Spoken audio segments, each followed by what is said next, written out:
In such a sensitive matter, the state of Jharkhand has been sleeping over it and not even concerned with engaging a council in this matter. Let Chief Secretary of the state of Jharkhand to remain present. ऐसा ही कुछ कहना था Supreme court का एक case में। गुस्से से भरा हुआ सुप्रीम कोर्ट का बेंच एक केस की हियरिंग करते हुए इतना डिसअपॉइंट हो गया कि उन्होंने झारखंड सरकार को क्या क्या बातें सुना दी। बिना किसी डर के सुप्रीम कोर्ट बेंच ने झारखंड के चीफ सेक्रेटरी को अगली तारीख पर पर्सनली प्रेजेंट होने के लिए समन तक भेज दिया। आप तो जानते ही हैं कि सुप्रीम कोर्ट हमेशा से अपने ऑर्डर्स और डायरेक्शंस के लिए सीरियस रहा है। अगर उनके ऑर्डर्स और डायरेक्शंस को कोई फॉलो नहीं करता है तो उन्हें सुप्रीम कोर्ट का गुस्सा देखना ही पड़ता है। हाई कोर्ट के एक केस में सुप्रीम कोर्ट का ऑर्डर न मानने पर उन्हें सुप्रीम कोर्ट से काफी फटकार पड़ी थी। ये केस एक रेप सर्वाइवर को उसकी 28 वीक की प्रेगनेंसी टर्मिनेट करने के लिए अलाउ करने से जुड़ा था। सुप्रीम कोर्ट ने टर्मिनेशन के लिए अलाउ कर दिया था, पर गुजरात हाई कोर्ट ने उसकी प्ली को रिजेक्ट कर दिया था। सुप्रीम कोर्ट के बेंच ने हाई कोर्ट के इस मूव को अगेंस्ट कॉन्स्टिट्यूशनल फिलॉसफी बताया। साथ ही the top court also rebuked the high court for issuing a counter blast after it had already taken up the women's appeal. Supreme Court remarked, "How can you perpetuate an unjust condition and force the rape survivor to undergo pregnancy?" Supreme court का ऐसा reaction हाल ही में एक case में फिर से देखने को मिल रहा है, जहां पर सुप्रीम कोर्ट एक केस में 20 साल पुराने वेजेस की पेमेंट से डील कर रहा है। The case is between Bihar state अर्ध सरकारी अर्जपति कर्मचारी महासंघ and others versus union of India and others. मंगलवार को जब इस मामले की सुनवाई हुई तो justices Vikram Nath and Rajesh Bindal के बेंच काफी गुस्से में नजर आए। सुप्रीम कोर्ट ने दिसंबर में इस मामले में सेंट्रल और बिहार एंड झारखंड गवर्नमेंट्स को नोटिस इशू किया था, जहां एक और इस तारीख पर central government supreme court bench के सामने अपेयर हुई और एक हफ्ते का टाइम मांगा टू फाइल इट्स रिप्लाई।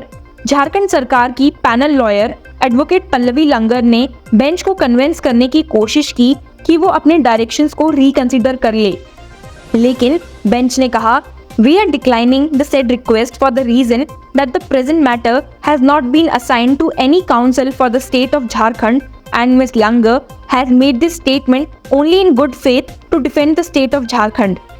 जब सुप्रीम कोर्ट बेंच ने ये देखा कि दोनों ही स्टेट गवर्नमेंट से कोई भी लॉयर्स प्रेजेंट नहीं हुए हैं, तो वो इतने पिस्ड ऑफ हो गए कि खुद को रोक नहीं पाए। उन्होंने दोनों सरकारों पर एक स्ट्रॉन्ग कमेंट पास किया और साथ ही झारखंड के चीफ सेक्रेटरी को अगली डेट पर पर्सनली कोर्ट में प्रेजेंट होने के डायरेक्शंस पास किए। The bench remarked, "This is a matter relating to grant of wages to the employees for the last about 20 years. In such a sensitive matter, the state of Jharkhand has been sleeping over it and not even concerned with engaging a council in this matter.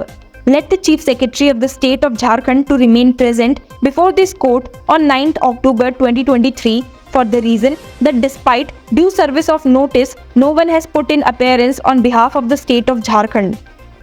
Court ये देखकर हैरान था कि राज्य सरकार ने अब तक इस इम्पोर्टेंट मुद्दे पर कोई भी लीगल काउंसिल अपॉइंट नहीं किया है। क्या इसका मतलब ये है कि स्टेट गवर्नमेंट के लिए this case concerning the payment of overdue wages to employees spanning a period of 20 years इतना इम्पोर्टेंट नहीं है, या फिर वो जानबूझकर इस केस को डिले कर रही है? इनमें से कौन सी बात सच है ये तो कोई नहीं बता सकता, पर इतना जरूर है कि सुप्रीम कोर्ट अगली डेट पर झारखंड चीफ सेक्रेटरी की अच्छी क्लास लगाने वाला है। इस केस में advocates Aman Mohit Hingorani, Himanshu Yadav and Naseem Ahmed petitioner यानी कि बिहार स्टेट अर्ध सरकारी अर्जपति कर्मचारी महासंघ की तरफ से प्रेजेंट हो रहे हैं।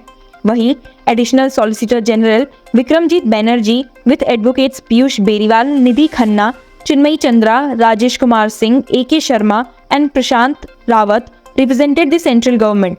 बिहार गवर्नमेंट को advocates Abhinav Mukherjee, Bihu Sharma, Pratishtha Vij and Mohit Prasad represent कर रहे हैं।